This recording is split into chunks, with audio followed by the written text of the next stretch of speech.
नमस्कार, स्वागत है आपका। आप देख रहे हैं सी न्यूज़ भारत। मैं हूं आपके साथ इशिता। वक्त हो गया उत्तर प्रदेश बुलेटिन का। इस बुलेटिन में बात करेंगे रायबरेली की, जहां 1 मई को सिटी नर्सिंग होम में वार्षिक स्वैच्छिक रक्तदान शिविर का आयोजन किया जाएगा। साथ ही बात करेंगे संभल की, जहां नर्मदेश्वर महादेव मंदिर में प्राण प्रतिष्ठा के लिए देव मूर्तियों की नगर भ्रमण शोभा यात्रा निकाली गई। ऐसी तमाम खबरों पर करेंगे विस्तार से चर्चा। रायबरेली के सताब ब्लॉक व थाना गुरबख्शगंज के अंतर्गत सेवा निवृत्त हुए पीआरडी जवान का स्वागत खीरो ब्लॉक के क्षेत्र में समारोह स्टेडियम में संपन्न हुआ।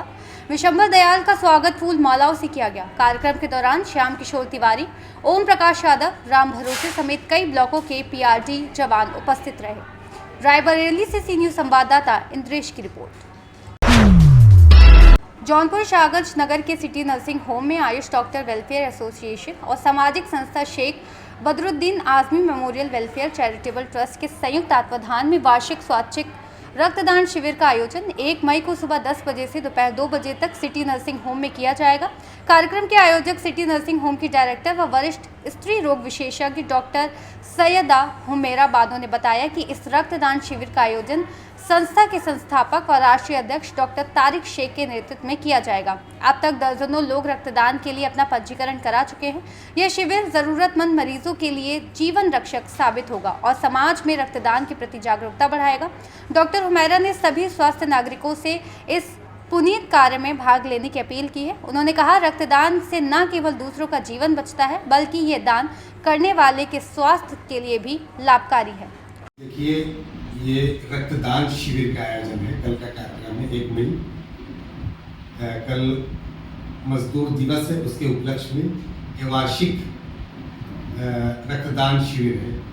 ये हमारी एक सामाजिक संस्था है, Sheikh Badruddin Azmi memorial welfare charitable trust एवं संयुक्त संस्था, जो एक चिकित्सक में एक संस्था कार्य करती है, वो भी मेरी रजिस्टर्ड संस्था है, आयुष डॉक्टर्स वेलफेयर एसोसिएशन, जिसका मैं संस्थापक राष्ट्रीय अध्यक्ष हूँ।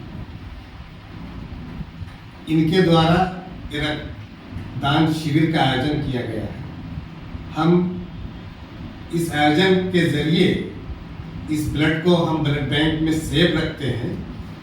गरीब, बेसहारा, ज़रूरतमंद, विधवा, वृद्धा, जिनके कोई सेवा करने वाला नहीं है, जिनके घर परिवार नहीं है, ऐसे लोगों की हम समय पर सेवा करते हैं। कभी ऑपरेशन करना हुआ, पता चला ब्लड 2 ग्राम 4 ग्राम है, डॉक्टर कहता है खून लाइए।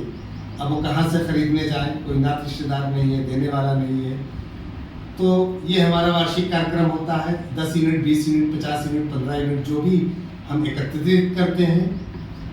और डोनर को हम बाकायदा 1 साल का कार्ड देते हैं कि वो डोनर कभी भी अपनी आवश्यकता के अनुसार वो ले सकता है। बाकी ये रिकॉर्ड हमारे पास होता है, ये ब्लड बैंक में हम इसको जमा करवा देते हैं और अपनी आवश्यकता अनुसार हम लोगों की सेवा करते हैं, मदद करते हैं। शिविर का क्या समय है? शिविर का समय कल दिन गुरुवार है। शिविर का समय सुबह 10 बजे से दोपहर 2 बजे तक का रहेगा।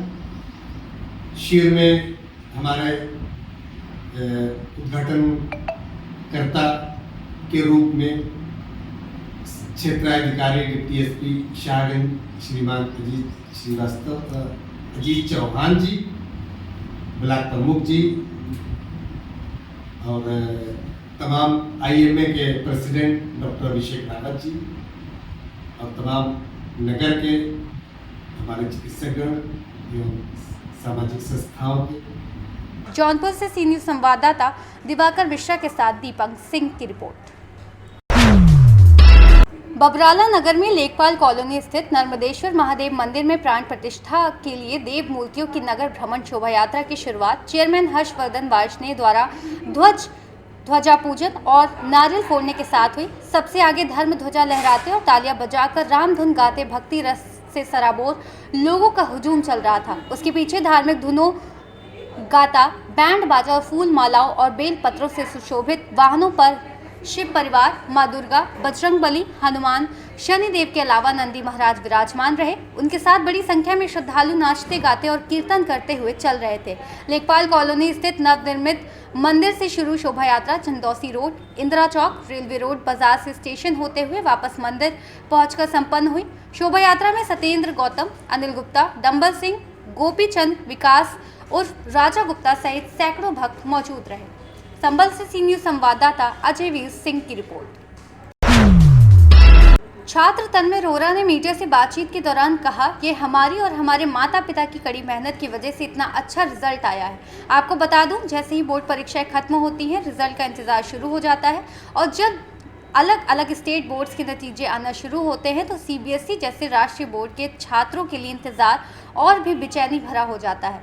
इस समय देश भर में 42 लाख से ज़्यादा छात्र और छात्राएं सीबीएसई 10वीं और 12वीं के रिजल्ट का बेसब्री से इंतजार कर रहे हैं। केवल छात्र ही नहीं, माता पिता के मन में भी रिजल्ट को लेकर हलचल तेज हो गई है। तन्मय रोहरा।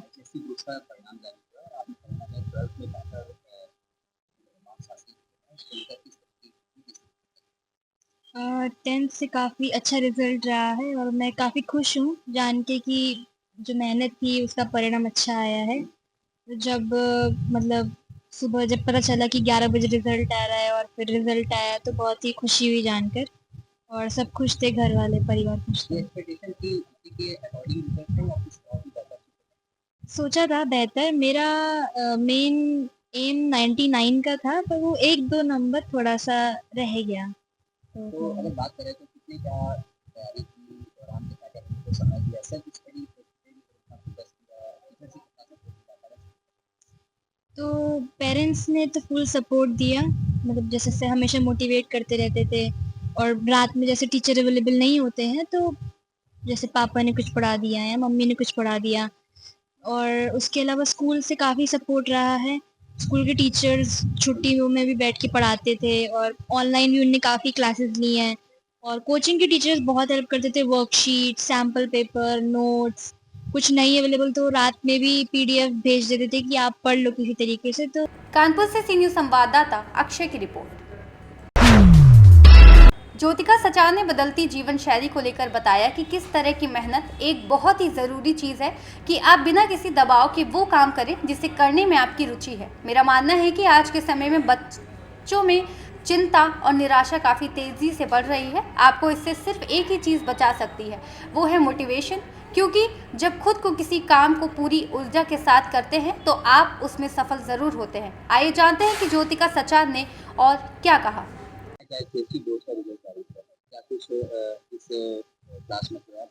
मैं 12th में थी एंड मैंने 98.25 स्कोर किया है परसेंटेज और मैं स्कूल की सेकंड टॉपर हूँ।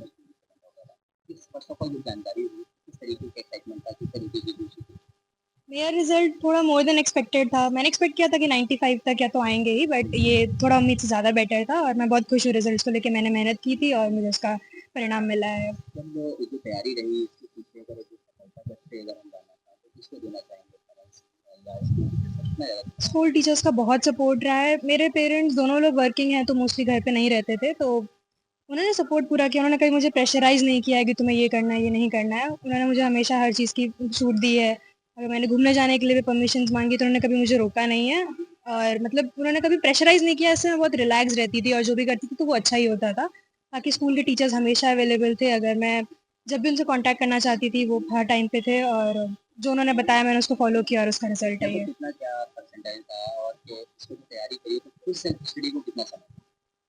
मैं मोस्टली बोलूँ कि सेल्फ स्टडी को प्रायोरिटाइज करना बहुत इंपॉर्टेंट है। अगर मेरा मेन रिजल्ट है तो मैं देखूँगी वो सेल्फ स्टडी सही है, क्योंकि टीचर्स ने आपको पढ़ाया है तो ज़रूरी नहीं है कि आप सब समय उसको ग्रैब कर पाएँ। तो एक बार जब आप खुद से पढ़ेंगे तो आपको रियलाइज़ होगा कि आपको क्या चीज़ नहीं समझ में आ रही है। अगर नहीं आ रही है तो आप उसको फिर से पढ़ें और फिर भी आपको अगर डिफ़िकल्टी हो रही है तो एक बार टीचर्स को अप्रोच करें, अगर वो फिर वो आपको समझाएँगे कैसे करना है। तो मैंने सेल्फ स्टडी पे भी ध्यान दिया। पहले स्कूल में किया, उसका जो काम मिला उसको कंप्लीट किया और फिर कम से कम 2-3 घंटे खुद पढ़ाई करी है चीज़ों को लेकर। अच्छा, जो ऐसा कौन सा सब्जेक्ट था जिसके लिए काफ़ी ज़्यादा कमांड लेनी पड़ी, काफ़ी ज़्यादा उसके लिए मेहनत करनी पड़ी? और मेरी 11 से प्रॉब्लम्स हो रही थी, वो केमिस्ट्री में मुझे ज़्यादा थी तो मुझे उसके लिए ज़्यादा मेहनत करनी पड़ी। बाकी सब्जेक्ट्स मेरा इजीली हो गया था क्लास। कानपुर से सी न्यूज संवाददाता अक्षय की रिपोर्ट। इस बुलेटिन में फिलहाल इतना ही। देश और दुनिया की तमाम बड़ी जानकारियों के लिए बने रहिए सी न्यूज भारत के साथ।